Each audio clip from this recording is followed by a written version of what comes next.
is also the road mayor. We recognize the leaders of other parties who are here. Honorable John Ken Luchambs, the man. My colleagues, on whose behalf, I'm going to make a very short statement. Honorable Francis Mijuche, Honorable Joyce Bagala,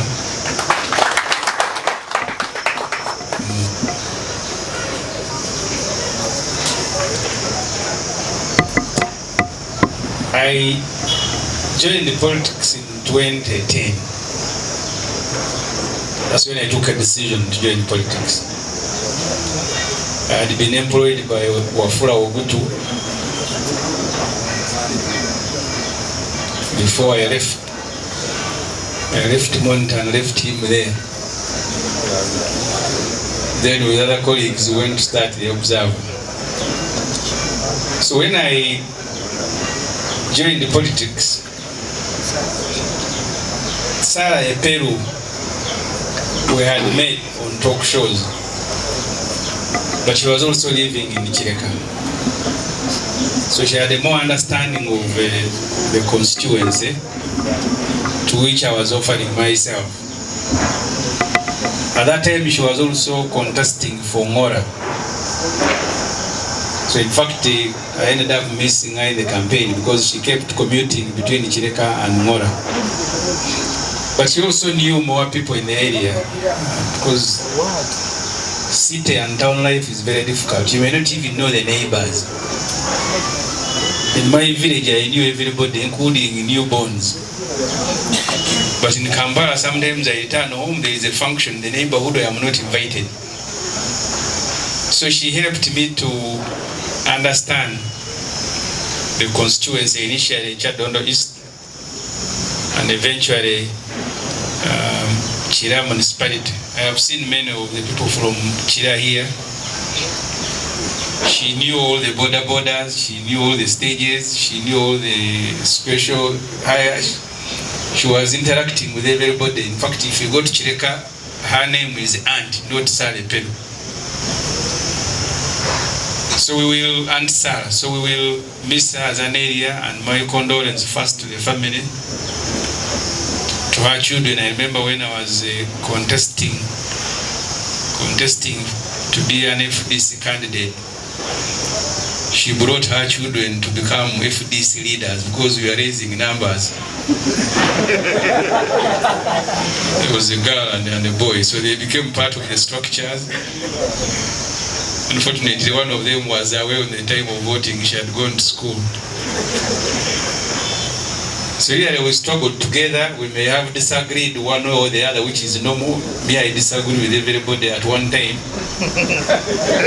That's how I live. I want to thank her for the contribution she made towards my election as a member of parliament. The country today, including those who publicly profess to be NRM, many of the people are bleeding. I mean, when you see a Speaker of Parliament naming her hospital after Mo's and wife, it is not that they have made any contribution.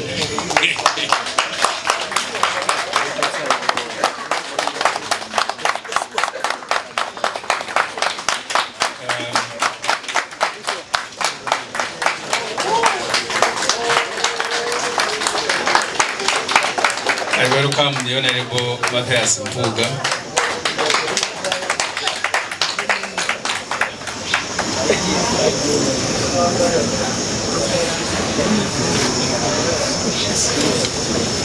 I also welcome the Honorable Nabukenya Brenda.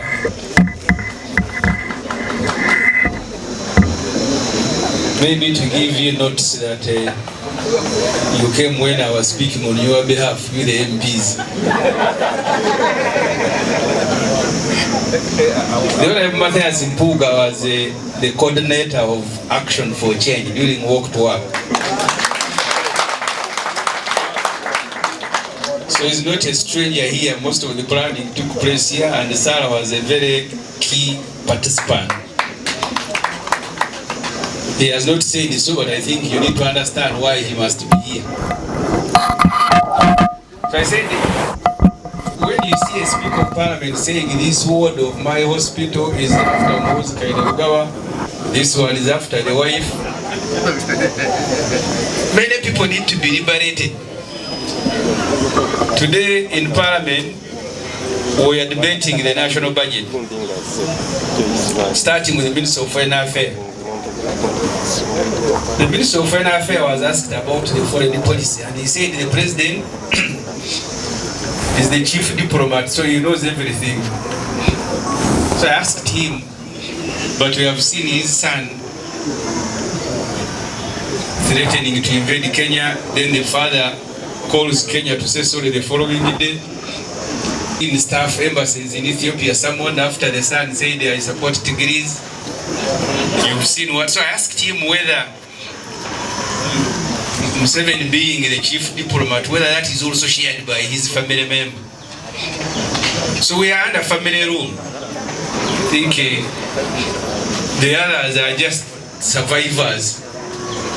So our liberation should take care of everybody, including people who are in NRM.